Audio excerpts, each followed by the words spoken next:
સુરેન્દ્રનગરના લીમલી ગામે જૂથ અથડામણની ઘટનામાં યોગ્ય કાર્યવાહી કરવા જિલ્લા પોલીસ વડા સમક્ષ રજૂઆત કરવામાં આવી।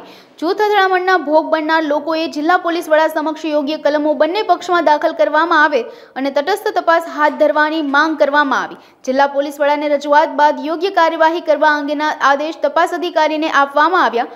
જૂથ અથડામણની ઘટનામાં કુલ 29 લોકો સામે ગુનો દાખલ કરવામાં આવ્યો છે।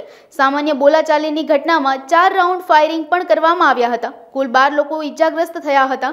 એક જૂથ સામે ગુના મુજબની કલમો ન લગાડવામાં આવી હોવાના આક્ષેપ સાથે યોગ્ય કલમો લાગવી કાર્યવાહીની માંગ કરાઈ। અમારી ઓફિસર એવી હતી કે જો અમારી ઘટના બની એવી અમે પક્ષવાળાની ઓળી થવી જોઈએ અને એ જ રીતે કલમો લાગવી પડે। અમે સાહેબ પાસે આવ્યા હતા અને સાહેબે અમને આશ્વાસન આપ્યું અને સાહેબે એવું કીધું કે જે તમારી જેવી કલમો લાગી છે એવી જ કલમો એમને લાગે એવી અમારી વિનંતી છે। નાથાલાલ લક્ષ્મણભાઈ નાખ્યા, મારું ગામ દીક્ષા છે, જે મૂડી તાલુકામાં આવે છે, સુરેન્દ્રનગર જિલ્લાના। અને આજે અમે અત્યારે એક સમાજના આગેવાન તરીકે અમે બધા ભાઈઓ એસપી સાહેબને રજૂઆત કરવા માટે ગયા હતા।